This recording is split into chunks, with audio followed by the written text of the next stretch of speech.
I think everyone's heard of this moral framework that says hard times create strong men create good times create weak men, and weak men then create hard times. And then we go back to the beginning and the whole cycle repeats itself, meaning that history tends to have a cyclical nature in a moral sense. I think everyone's familiar with that concept. However, I think there's another cycle going on here that we can almost overlay on top of this and that fits this exact pattern. And it's in regard to beliefs. Beliefs follows a cyclical nature. Now, I have to say, I'm still working on this, so this might be a bit more waffly than what I'd like it to be. But it goes something like this. Hard times produce rational belief. Rational belief produces good times. Good times produce luxury beliefs. Luxury beliefs produce hard times. Let's walk through this, and I'll try to explain what I mean, and I'll try to make it not too waffly. Hopefully this will make sense. So first of all, civilizations tend to begin in hard times. Think back to the beginnings of any civilization and you will find pioneers and settlers who pushed into new and wild frontiers and who therefore faced the world in its most elemental form. Whether it be the first Celtic tribes here in Scotland, or the first people to settle the harsh northern parts of Scandinavia, or even the first settlers of the American Wild West, it is in the nature of being a pioneer and a settler that you face hardship because you are confronting the world in its most elemental form. In the beginning, life is raw and wild, and every day is a constant struggle for survival. Now, these conditions create a certain mindset. They force a certain mindset. It's a practical mindset. It's a rational mindset. It's a realistic mindset. Essentially, you wake up every day thinking, what do we need to do here in order to firstly survive in this place, but then ultimately flourish and multiply and grow strong in this place? So you think, well, we have to build shelters first of all and source food. So we need to fashion hunting implements and we need to go out there to fish and we need to make the earth around us productive and we need to source water and find fuel for energy, whether that be wood or peat or whatever it is. And you're constantly driven by sheer necessity every single day, doing what you must in order to survive. And really what you're doing here is you're constantly asking the question, how does this world actually work? Actually, can I eat this thing? Can I drink that? If we build differently, does it make the shelter stronger? If we use this different material, does it make the building last longer? You're constantly trying to figure out what the reality of this world actually is so you can adapt to that reality, the laws of nature, laws of physics, biology, chemistry, so you can work with it for your survival, first of all, and then your ultimate flourishing.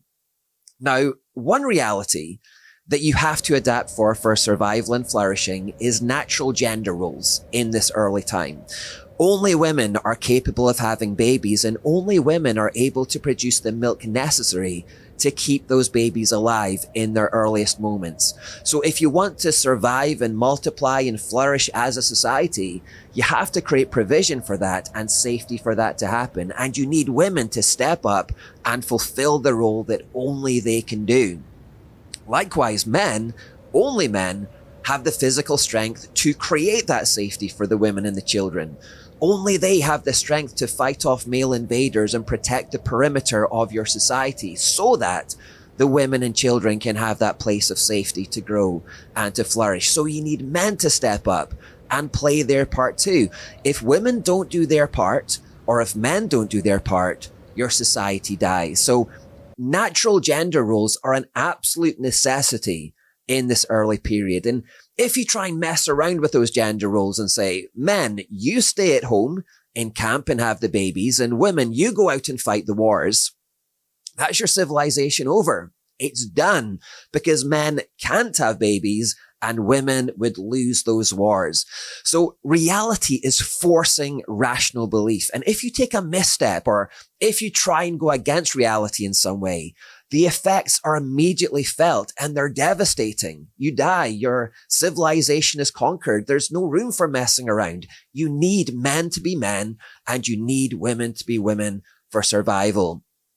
It also goes without saying that you need heterosexual relationships because that's the only way that your numbers can multiply and you can grow as a society. So in summary, in this initial time of hardship, all life really is trying to figure out how things actually work in this world, the laws of nature, the laws of science, biology, physics, chemistry, and then adapting to work with those laws as best as you can.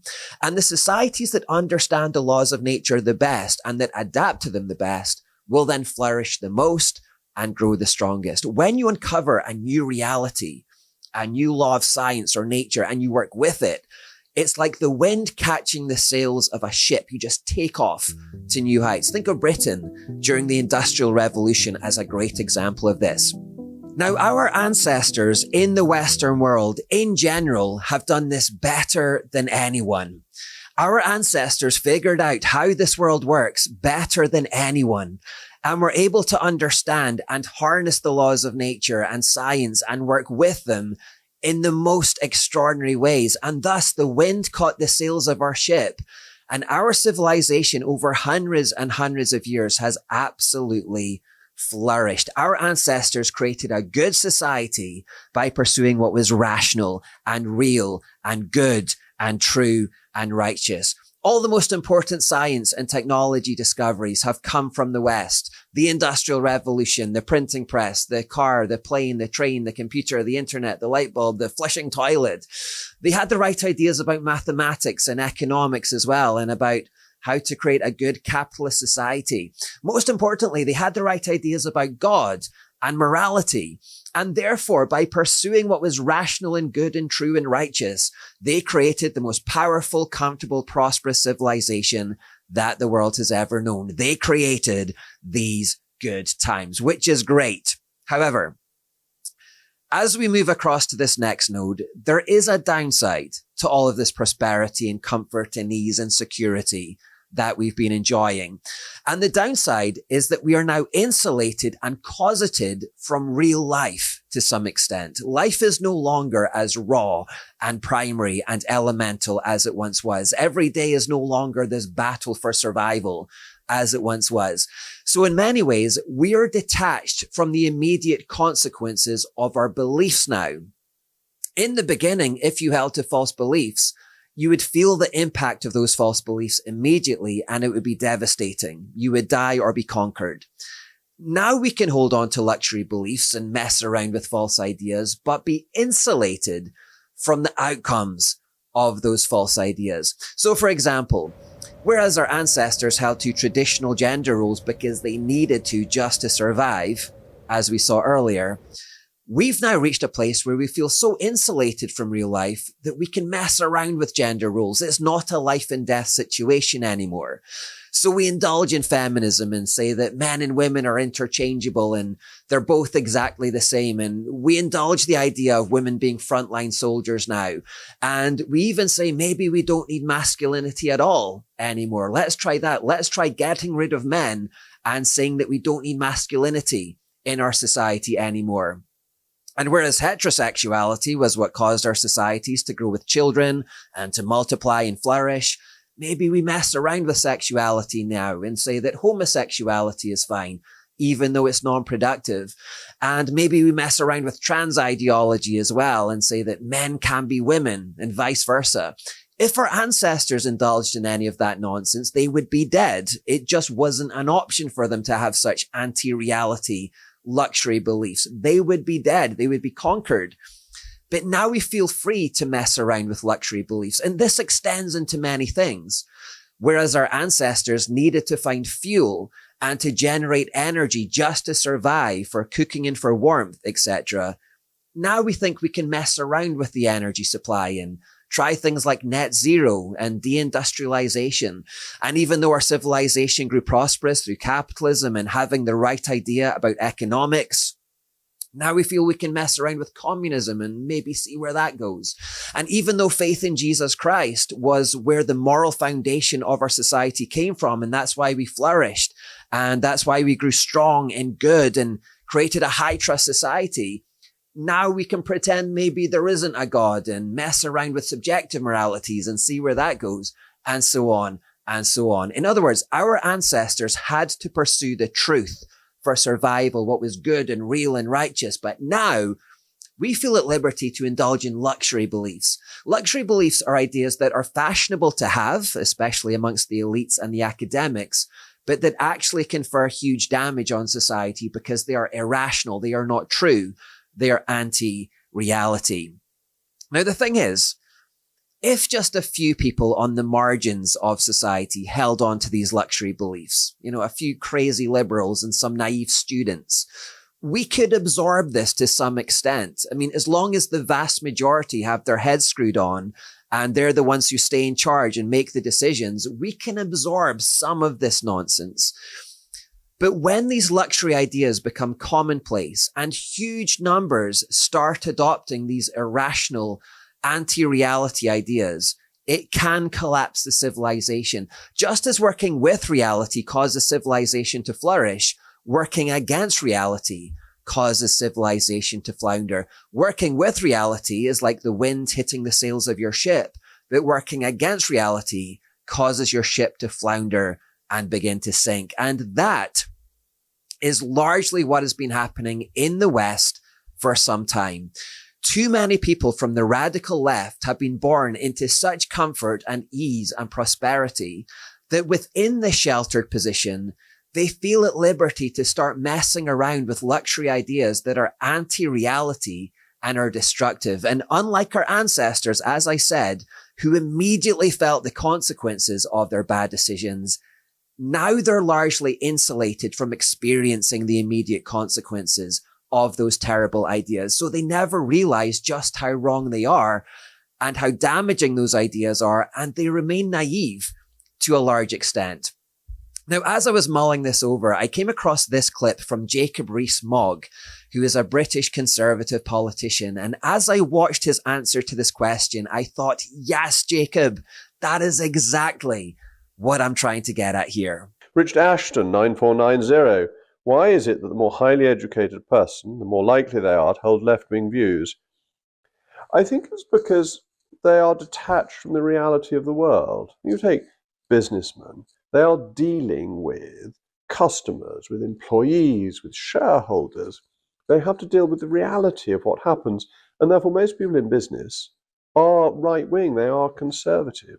Most people in academia nowadays are of the left because they don't need to. I mean, I've got lots of books around me. If you're just dealing with books and not people, you don't have to reflect or understand what they think, what their needs are. And you can also be very idealistic because you can afford to be. You've actually got to be quite rich nowadays to be a socialist. But poor people, less well-off people who want to get on in life tend and need to be conservative.